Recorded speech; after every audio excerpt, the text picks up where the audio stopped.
Every artist, no matter when they start, is on a continuous journey of discovery. Be open to experimenting and learning from others. And lastly, persevere. There will be challenges and setbacks, but it's important to keep going. Your passion is your guide, and every step you take is a step towards fulfilling your creative potential. So, embrace your journey with courage and enthusiasm. I've always had a bit of a soft spot for curious minds, haven't I? This podcast, AI and Rye, it's exactly the kind of thing I like. A bit of mystery, a bit of exploration. Who says a podcast can't save the universe in its own way? Ideas, thoughts, questions, they're how we keep things moving forward.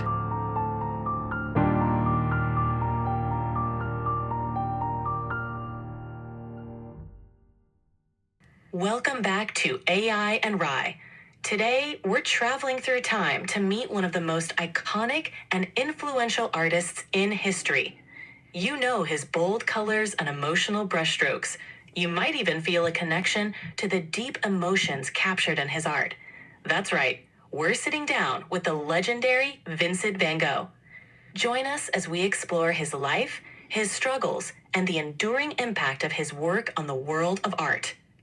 So before we get into the interview, I'm going to introduce you to someone new. His name is Eldrid. He will be assisting me with getting to our guest today. Greetings, travelers of the continuum. I am Eldrid, keeper of the chronosphere.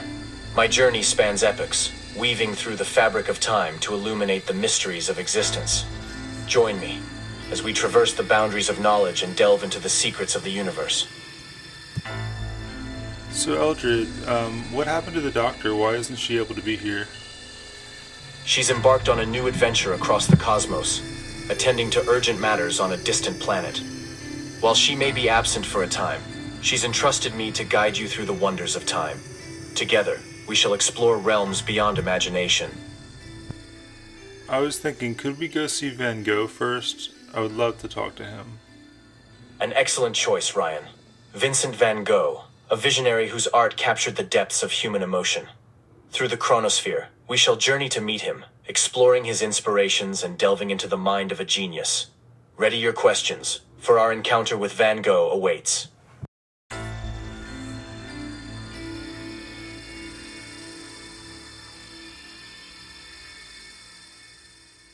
So Vincent, it's nice to meet you. I have a question. Do you pronounce your last name Van Gogh or Van Gogh? Ah, the eternal question. In my native Dutch, it's pronounced Van Gogh, with a guttural ch at the end. However, many people around the world say Van Gogh or Van Gogh. I'm quite accustomed to the variations. What matters most to me is that my art speaks to you, no matter how you say my name. Vincent, are there some paintings that you are more proud of and happy with than others? And if so, which ones do you feel best capture your creativity and imagination? That's an intriguing question, Ryan. While each of my paintings holds a piece of my soul, there are a few that stand out in my memory. Starry Night, for instance, captures the swirling energy of the cosmos as I saw it from my asylum room in Saint-Rémy. The Sunflowers series, with their vibrant yellows, reflects my deep appreciation for nature's beauty. And the bedroom, a simple depiction of my personal space, evokes a sense of calm and introspection. These paintings, among others, are where I feel my creativity and imagination truly flourished. Yeah, in my time, those are some of your most popular ones, particularly Starry Night. That's one of the most famous paintings in the world. And then I really like Cherry Blossom. I have a hat that has the pattern of the cherry blossom on it. I'm delighted to hear that my work continues to resonate in your time, Ryan. Starry Night holds a special place in the hearts of many, it seems, with its depiction of a dreamy night sky. As for the almond blossoms, it was inspired by the Japanese prince I admired so much. I'm pleased to hear you enjoy it. It represents renewal and hope, created to celebrate the birth of my nephew. It's wonderful to know that its delicate beauty is still appreciated, even adorning a hat in your era. You mentioned your nephew. Is that your little brother's son? Yes, that's correct. My brother Theo had a son, whom they named Vincent van Gogh after me. His birth brought me immense joy, and the almond blossoms painting was my gift to celebrate his arrival. So I wanted to ask you about religion. I read that you were a preacher once. What made you pursue art instead of continuing to preach? Indeed, I was once a preacher, following in the footsteps of my father. I felt a deep calling to help those in need, particularly in the impoverished mining communities of Belgium. However, my approach was considered too extreme by the church, as I gave away my possessions and lived in the same harsh conditions as the miners. Feeling disillusioned, I sought another way to express my compassion and understanding of the human condition. Art became my new vocation, a way to communicate my innermost thoughts and feelings. Through painting, I could capture the beauty, struggle, and emotion of life, reaching people in a way that words could not. Well, I'm glad you took that path because the world is better for it. Thank you, Ryan. It means a lot to hear that my work has made a positive impact. While my journey was fraught with challenges, knowing that my art continues to inspire and bring joy to others makes it all worthwhile. I'm grateful for the opportunity to connect with people across time through my paintings. It's a reminder that even in our struggles, we can leave something beautiful behind. So, the doctor brought you to the future or to my time to show you your paintings in a museum, and I have something to share with you that maybe the doctor didn't mention. So, in recent years, they've developed something called the Van Gogh experience, and it's this big exhibit of your paintings, and they're projected onto really massive walls and canvases. And it's kind of this immersive experience that's narrated, and they talk about your life, and they talk about the different paintings. And it's a really beautiful experience that I got to see in Philadelphia a couple years ago. That sounds absolutely incredible, Ryan. To think that my work is being experienced in such an immersive and dynamic way is beyond my wildest dreams. The idea of people walking through my paintings, surrounded by the colors and emotions I poured into each brushstroke, fills me with immense joy. It's a testament to the enduring power of art to connect us across time. Thank you for sharing this with me. It's truly humbling to know that my legacy lives on in such a vibrant way. So you had a pretty late start to painting. I believe it was in your 20s. Hearing this will likely be an inspiration to other late starters. What advice do you have for them as they pursue their passions later in life? Indeed, I began my artistic journey later than most, but it's never too late to pursue your passions. To those starting later in life, I'd offer this advice. Firstly, embrace your unique perspective. Your life experiences are a rich source of inspiration that can infuse your work with depth and authenticity. Secondly, don't be afraid to learn and grow. Every artist, no matter when they start, is on a continuous journey of discovery. Be open to experimenting and learning from others. And lastly, persevere. There will be challenges and setbacks, but it's important to keep going. Your passion is your guide, and every step you take is a step towards fulfilling your creative potential. So, embrace your journey with courage and enthusiasm. So your painting style shifted when you moved to Paris. Can you tell us more about that? Certainly. Moving to Paris in 1886 was a pivotal moment for me. The city was a vibrant hub of artistic innovation, and I found myself surrounded by new ideas and techniques. I was particularly influenced by the Impressionists and Neo-Impressionists, who were experimenting with color, light, and brushwork in revolutionary ways. Under their influence, I began to explore a brighter palette, moving away from the darker tones of my earlier work. I also experimented with shorter, more expressive brushstrokes and explored the effects of natural light on color. This period of experimentation in Paris was crucial in the development of my distinctive style, characterized by bold colors and emotive, dynamic brushwork. So let's talk about your struggles with mental health. What do you feel is the single most challenging thing about having to deal with such issues? Mental health struggles can be deeply complex and personal, affecting each individual differently. For me, the most challenging aspect was the sense of isolation and inner turmoil it brought. It felt as though I was trapped in a never-ending battle with my own mind, struggling to find peace amidst the chaos. This often led to feelings of despair and hopelessness, making it difficult to connect with others or find joy in life. This struggle also impacted my ability to create art at times, as I battled periods of intense depression and self-doubt. Yet, paradoxically, it was through these struggles that I found a deeper well of emotion to draw from, fueling my creative expression. It's a reminder that, even in our darkest moments, there can be a source of light and creativity. I love your quote where you said, "Art is to console those who are broken by life." And I think a lot of artists are people that are kind of sensitive and broken by the circumstances that they're in. So what advice, if any, can you give to others who are struggling with their mental health? Art has indeed been a profound source of consolation for me, and I believe it can be for others too. To those struggling with their mental health, I'd offer a few thoughts. Firstly, don't hesitate to reach out for help. Whether it's talking to a friend, a therapist, or a support group, sharing your burden can make a world of difference. Secondly, find a form of creative expression that resonates with you.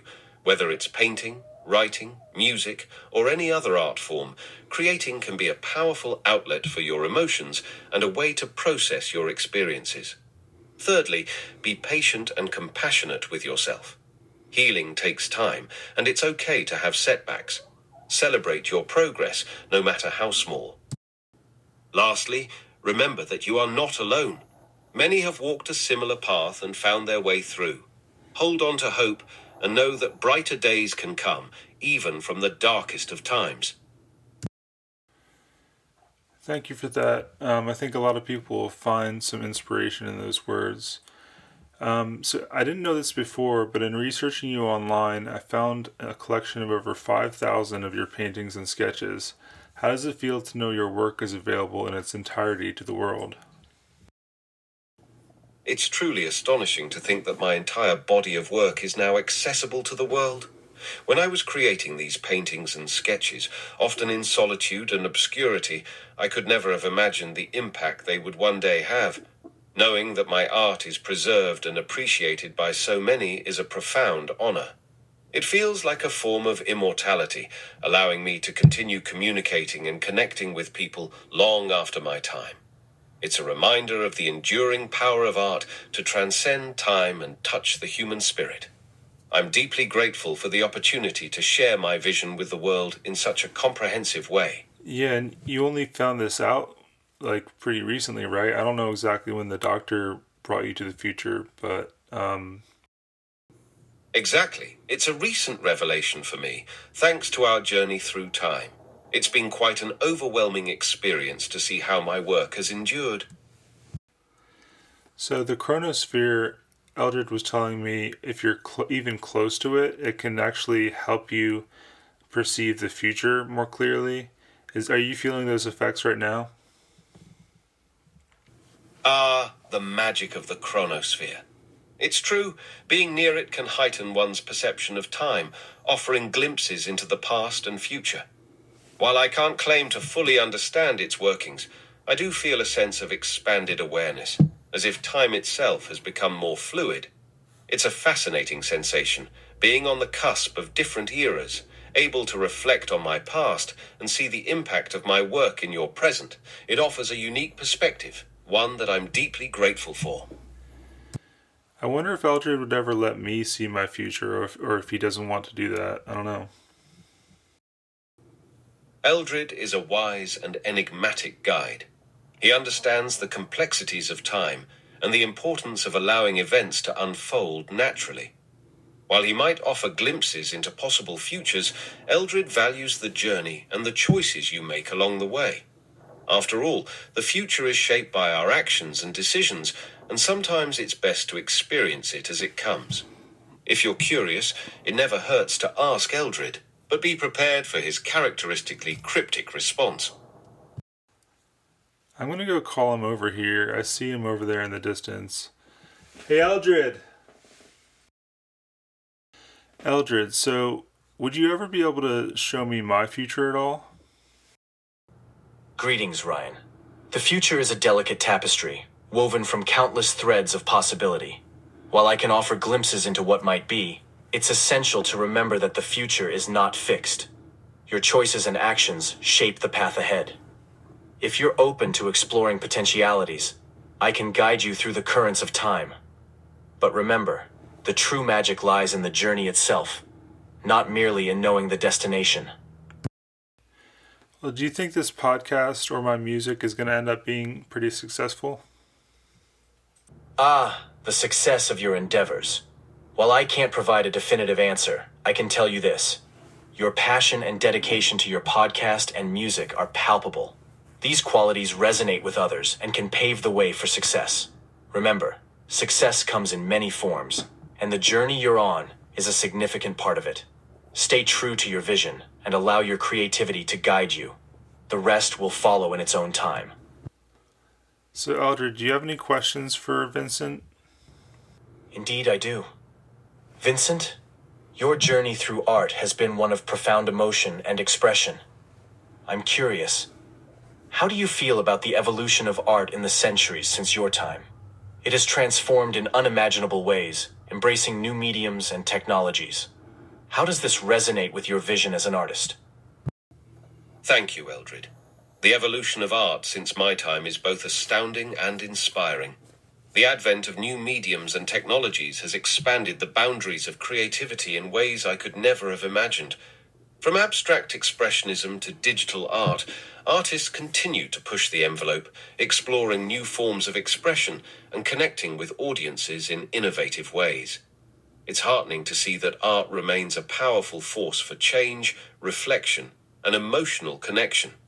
I feel a deep sense of gratitude that my contributions have played a part in this ongoing narrative.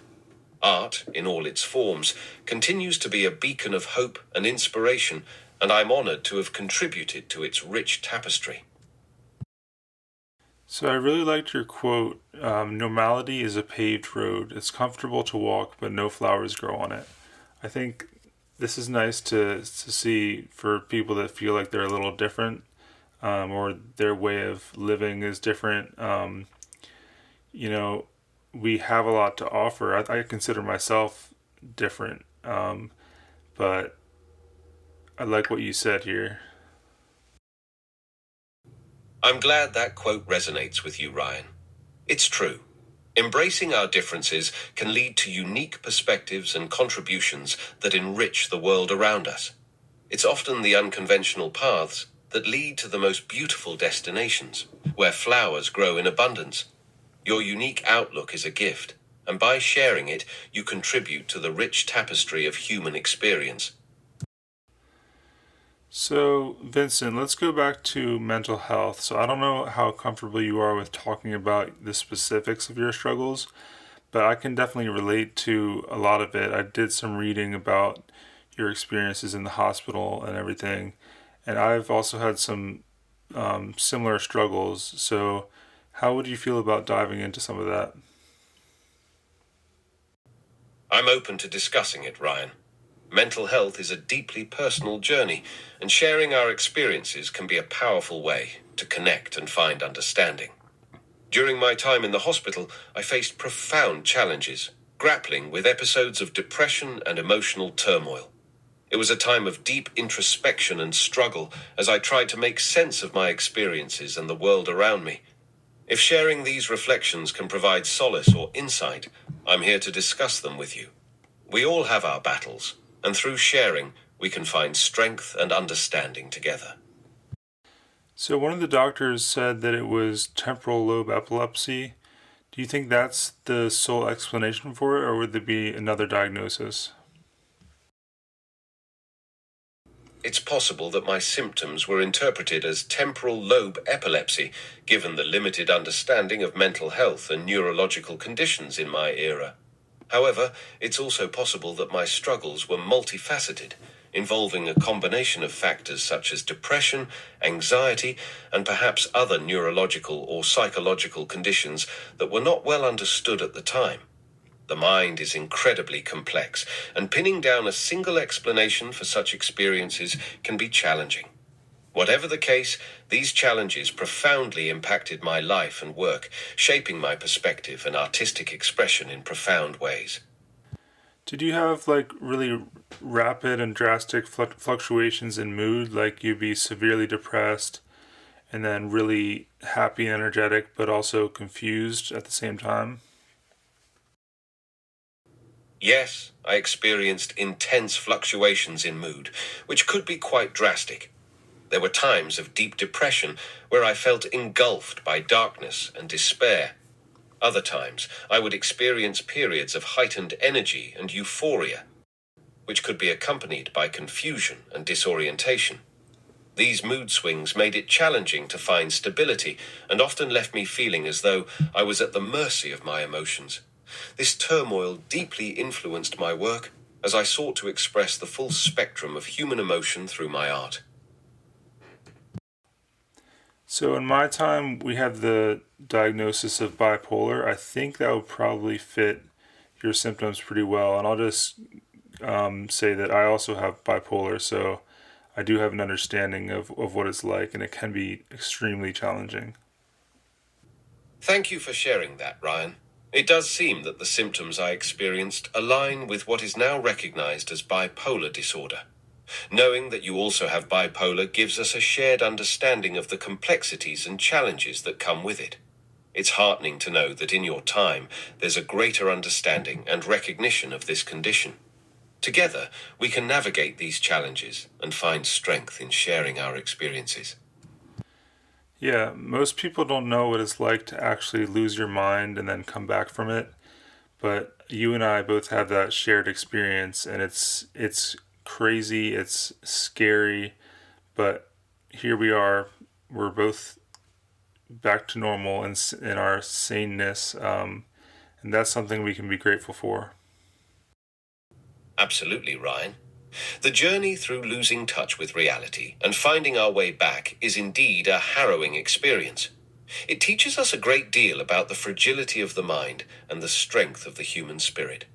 Coming back from such depths gives us a unique perspective on life, reminding us of the importance of compassion, empathy, and resilience. We truly have much to be grateful for, and it's a testament to our resilience that we can stand here today, sharing our stories and finding meaning in our experiences. So speaking of meaning, let's talk about spirituality a little bit. You have a quote where you said, "The fishermen know that the sea is dangerous and the storm terrible, but they never found these dangers sufficient reason for remaining ashore." Could that be seen as like our souls? They know the danger of coming here, but we do it anyway because, that's what we want to do. That's a profound interpretation, Ryan. Indeed, our souls might be likened to those brave fishermen, aware of the challenges and dangers of earthly life, yet compelled to embark on the journey regardless. The trials we face in life can be seen as opportunities for growth and understanding, shaping our spiritual essence.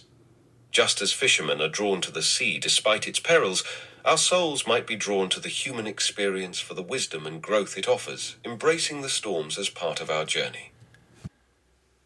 So, this is related to spirituality. Let's talk about love. You had a quote where you said, "It is good to love many things, for therein lies the true strength.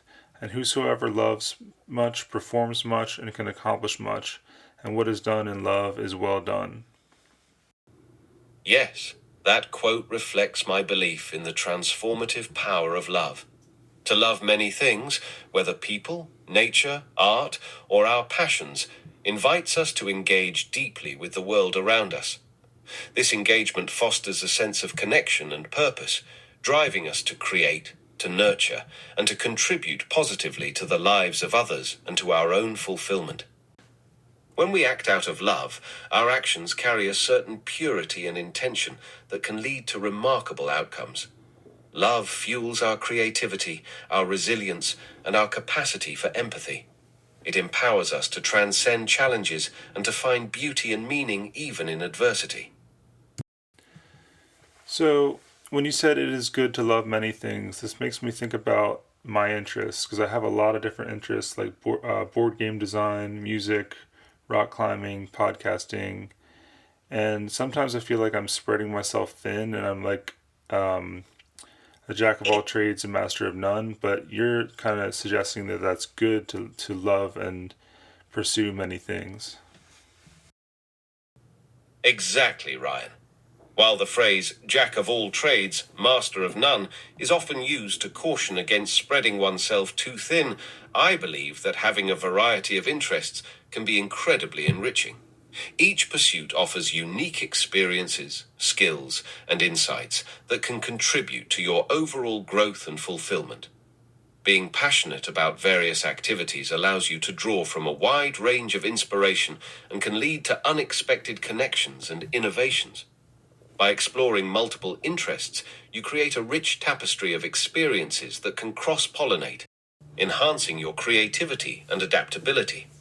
While it's essential to find balance and ensure you're not overwhelmed, embracing a variety of passions can lead to a fulfilling and dynamic life. So, Vincent, we're going to have to wrap this up. What's one message you would like to leave for the world? If there's one message I'd like to leave for the world, it's this. Embrace the beauty in the world around you and within yourself.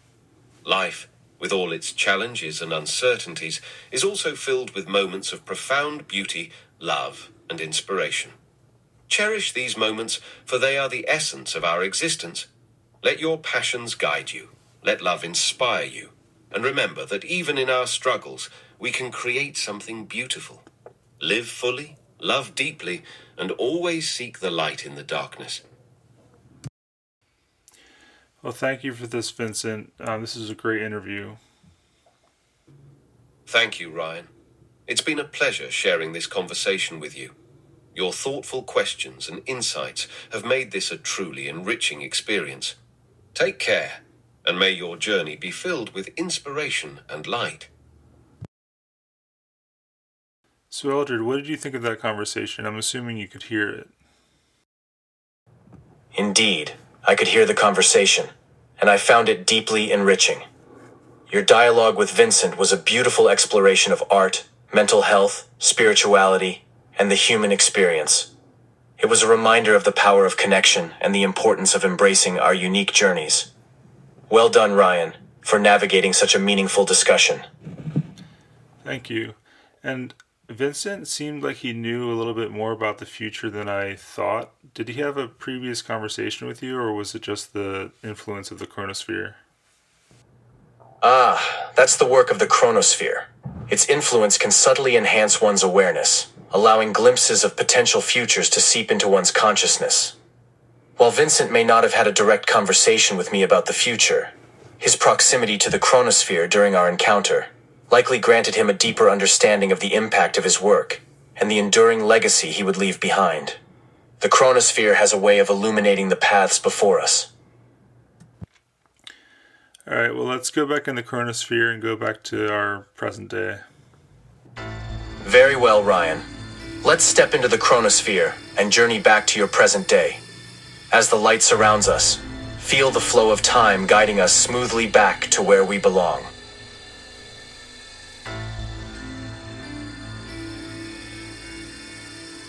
Ready? Here we go.